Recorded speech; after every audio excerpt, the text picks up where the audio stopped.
The water many in Montgomery County depend on depends on the power working properly. But two recent massive outages have exposed what some customers call a critical weakness in the city of Dayton's water system. Montgomery County calls it, quote, dangerous and potentially deadly. The I-Team uncovers the multi-million-dollar answer some feel it will take to keep the water flowing. Our I-Team found those water woes were connected to a lack of power after the Memorial Day night tornadoes and that outbreak there. And then there was that second time a water system failure happened in the last 6 months. The I-Team's Jim Oddie explains the city of Dayton now faces a new question. Is Dayton prepared enough to keep the water flowing in the next round of storms?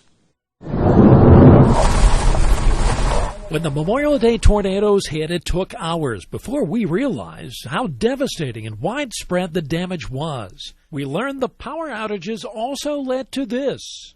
No water anywhere. A failure of the Dayton City water system for tens of thousands of customers. People like Kim Warnbein of Dayton, who has kids at home. And since there was no damage in her neighborhood, she never imagined that she would be affected. I was upset because I wanted to take a shower. But I never lost water like that. Never. How did it happen? Power was cut off to much of the water system. The city has some backup power, but not enough to run all of their pumps. So they sent out a call for help. City of Dayton did that shortly following the power outages that occurred during the tornadoes. Requested generators. Gilbert is part of a statewide support network called Ohio Warn. Documents obtained by the I-Team show Dayton's request for power generator help came at 2:37 a.m., just a couple of hours after the storm hit. 1, 2, 3. By day 2, as the cleanup was in full swing, the city started to bring most people back online. This has been a 24, 48-hour disruption for most people. Still, for thousands, it was more of this. Oh, nothing. Volunteers had to bring in bottled water, and bulk water was available for some people with buckets. Disgruntled customers question why Dayton doesn't have more backup equipment. And they don't have enough generators, I read in the paper. She wondered what other systems do. So we went to Xenia to see how they operate. Well, water is the lifeblood of any community. It's our most important resource. The responsibility to maintain those services 24 hours a day, 7 days a week, 365 days a year is something that we take very seriously. They were quick to show us their backup power system. But this generator here for the water treatment plant, it can run everything, all wells that are needed, the entire plant. Could Dayton do that too? City sources say it would come at a huge cost at a time when the system has other infrastructure needs.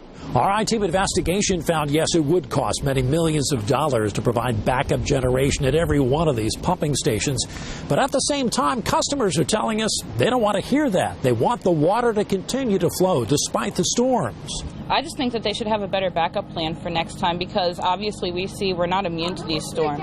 And it's not just people like Kim. The city's biggest customer, Montgomery County, is also calling for action. The city of Dayton's both water plants had ceased production as soon as the tornadoes came through. Patrick Turnbull, the county's environmental services director, says they want a water supply they can count on. Remember, the city had another disruption earlier this year, a major water main break. Okay, now switch them, hurry. So far, the city sees their response to the Memorial Day disaster as favorable. That's relative to how other cities have responded to big storms. I will not be surprised if we get the data back where we can compare ourselves to others, and I think it'll probably show that we outperformed others. I think our team's that good. Commissioner Darrell Fairchild is looking for ways to improve, but says he's reluctant to do it at a cost to other services. Taking that capital fund there and putting it into that means we're taking money from someplace else, perhaps from fire or police or neighborhood development, all of which have an impact on safety. The county says they have $750 million in improvements planned over the next 20 years. They say requesting the city to invest more to keep it all flowing is not too much to ask.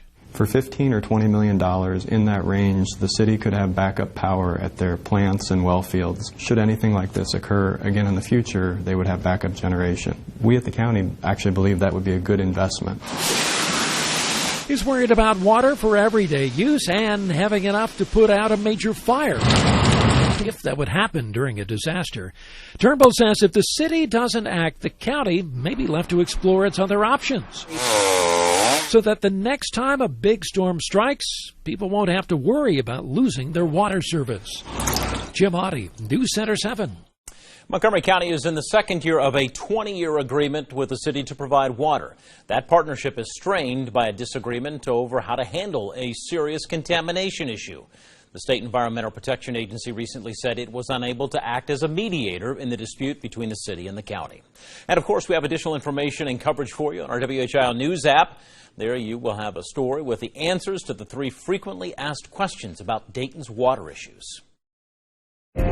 Tonight, the I-Team uncovers new information on the FBI's long-running investigation inside Dayton City Hall.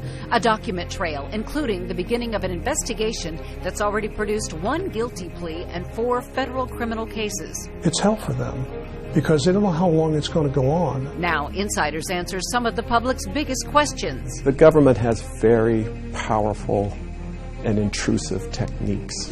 As the I-Team digs deeper into this latest chapter of the Dayton corruption probe. And just today, News Center 7 learned former Dayton City Commissioner Joey Williams is no longer the marketing president at Key Bank. A bank spokesperson said in an email that Williams has not been with the company since the end of May, about a month after indictments in the corruption investigation were handed down. And that development comes as our I-Team uncovered new information about FBI investigative techniques used in cases like the Dayton probe investigation. And why some people involved in government corruption think they can outsmart the feds and never be caught. Here's News Center 7's Jim Oddie. To uncover what appears to be a culture of corruption in Dayton area politics. When the FBI unveiled its first indictments, some people were very skeptical. And I just cannot believe anything scandalous about any of them. Already, though, one of the targets has pled guilty to mail fraud. The others remain scheduled for trial. Our I-Team investigation now is taking a closer look at investigations like this. They could be years in the making. We're learning about the techniques used by the FBI to collect evidence and why somebody involved might think they could get away with it. Electronic surveillance, physical searches, GPS surveillance, confidential human sources, undercover operations. Pete Davis of Oakwood is a former attorney in intelligence with the U.S. Justice Department of Washington. He says with the court's permission, the FBI has a very sophisticated array of investigative tools that they can use, including using the signal from your cell phone. They could track your travels by GPS, see where you're going and when, plus who you're meeting with, if that other person is also on the FBI's radar. The government has very powerful and intrusive techniques for criminal, counterintelligence, counterterrorism investigations. Court records obtained by the I-Team show the federal investigation goes back to at least 2017. Looking at written and electronic communications, vouchers, checks, reports, agreements, and bank records. Mike Kreitz is a former Dayton resident and for 7 years was a federal prosecutor. He's now in private practice. He says cases like this take so long because they're very complex, some with 1 million documents. I asked him if targets of a federal probe get wind of their records being sought, what's it like for them, especially if they haven't been charged yet? It's hell for them because they don't know how long it's going to go on. I mean, can you imagine waking up every morning not knowing whether an indictment's going to be returned or whether or not somebody's going to come knocking on your door and put you in handcuffs and take you down to the federal court? In the Dayton case, the people did appear to be shocked by the charges against them. Public corruption cases in recent Dayton history have been rare. Kreitz says, though, there has been more emphasis on it by the FBI lately. If there was so much wrongdoing at City Hall, why wasn't it uncovered earlier by regular audits? And I would always say if somebody's got larceny in their heart, they're going to steal from you. State Auditor Keith Faber says regular audits only look at a sample of transactions. The I-Team found in Dayton's case, the city even bragged in 2016 saying, quote, State Auditor confirms clean audit for City of Dayton. Most of what we do is to make sure the policies and procedures are in place to make it difficult to steal and likely certain that you're going to get caught eventually. With so much information on contracts and spending readily available at city halls, county governments, even the State House, Why would somebody think they could take money or cut corners to benefit themselves and get away with it? Those people are just, I hate to say it, they're just bad people. I truly believe there's some people who think they're smarter than the federal government and the Department of Justice. Oh, really? They really think that they can pull it off. And what's happened to the 4 people charged in the first round of indictments? Former State Representative Clayton Luckey, who did 3 years in prison earlier for theft from his own campaign funds, has pled guilty to mail fraud. Mr. Winburn, can we talk to you? Rashawn Winburn was fired from his job with the city, which paid nearly $85,000 a year. He and the others, Brian Higgins and former Commissioner Joey Williams, have entered not guilty pleas. They're all awaiting trial. Faber says those cases should serve as an example to other cities and counties that transparency in government can help prevent illegal activity. Kreitz adds anybody caught up in a corruption case will be up against a lot because the feds take this very seriously. They're very zealous, very deliberative, very cautious, very fair, in my estimation, having been on both sides. They're not going to stop. They've got the resources of Uncle Sam. I mean, they can print more money if they need it for more assistance and more agents. Clayton Luckey's case likely will come to a conclusion at the federal courthouse in November. That's when he's scheduled to return for sentencing. In Dayton, Jim Oddie, News Center 7. The feds in the Dayton case said they will file additional charges, but the U.S. Attorney has not identified the people targeted in the second wave of this investigation. And keep in mind, we have additional coverage for you on WHIO.com and our WHIO News app. There you can read our digital extra, Miami Valley corruption cases. Who is Mike Fox? Hey, we're not going after the guns. Should police or family be able to take guns out of the hands of people with mental health issues? We're going after the person who shouldn't own the gun. Once a rejected idea, Ohio's red flag law proposal is back. We need to begin to do something. The complete destruction of due process. The I-Team crosses state lines where the law is already on the books to examine all sides of this heated gun violence debate. Constitutional questions coming from opponents of a so-called red flag law. The proposal to take guns away from people with a mental illness comes as supporters say the need is great because they're worried about preventing the next active shooter. Yeah, the I-Team's Jim Oddie spent the last month looking closer at what supporters call a gun violence proposal. This includes a place where it is already a law. Clark County, January 2011. This man, Michael Ferryman, killed Deputy Suzanne Hopper at Enon Beach. The citizens need to be educated. Retired Springfield teacher Sharon Stout remembers the tragedy well. With her death, we lost a valuable human being. Long after Ferryman was killed at the scene in a shootout with deputies, investigators found the gunman had been involved in another standoff with police near Athens, Ohio in 2001. He had to spend time in a mental health facility. They are out of touch with reality often. Sharon can relate. Her own family had to remove some weapons from another family member going through some mental health problems. Guns in the home just add an extra concern. That's why she supports plans for a so-called red flag law. Supporters say it's designed to get guns out of the wrong hands. The first attempt to do that came from former Republican State Representative Mike Haney last year. I'm a lifetime member of the NRA, and I'm a big supporter of the Second Amendment. His plan would have allowed police or family members to get a judge-issued court order and temporarily take away a person's guns if they're viewed as a threat to themselves or others. We're going after the person who shouldn't own the gun. The proposal brought heavy criticism from pro-gun advocates, including this threatening voicemail. You're a piece of traitor to this country. If you vote yes on a bill tomorrow, we'll make sure that you never get elected again. We'll vote you out. We'll go everywhere we can.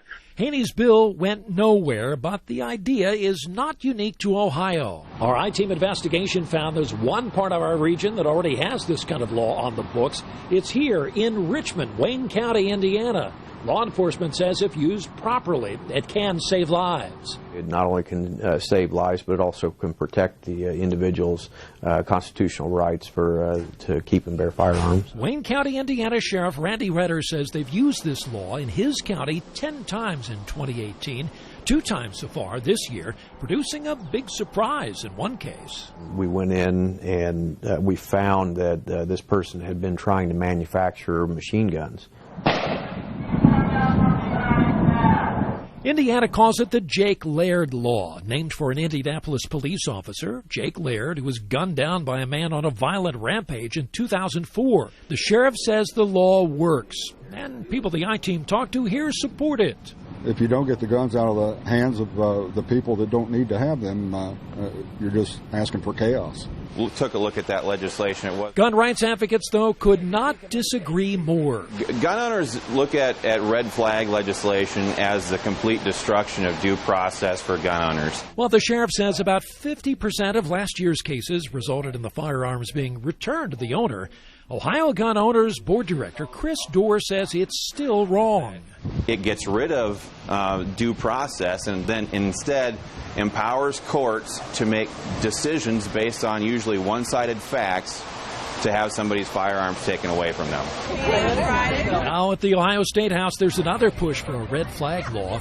Sharon Stout was there recently with the grassroots group Moms Demand Action, pushing for stronger gun laws. She and others hope to prevent another mass shooting. I think it could happen anytime, anywhere in the United States. And the former state representative is worried about the future. We could be next. I mean, you never know. The Miami Valley could be next. He's hoping the two sides can reach an agreement. For the I-Team, Jim Oddie, News Center 7. Right now, Ohio Governor Mike DeWine is looking at passing some form of a red flag law. One version already introduced allows family members or law enforcement to get an extreme risk protection order from a judge. The order would be based on a person's recent act or threat of violence or any dangerous mental health issues. In response, the group Ohio Gun Owners is vowing to fight it. And live right now online and on our WHIO mobile app, we've posted which other states already have red flag laws.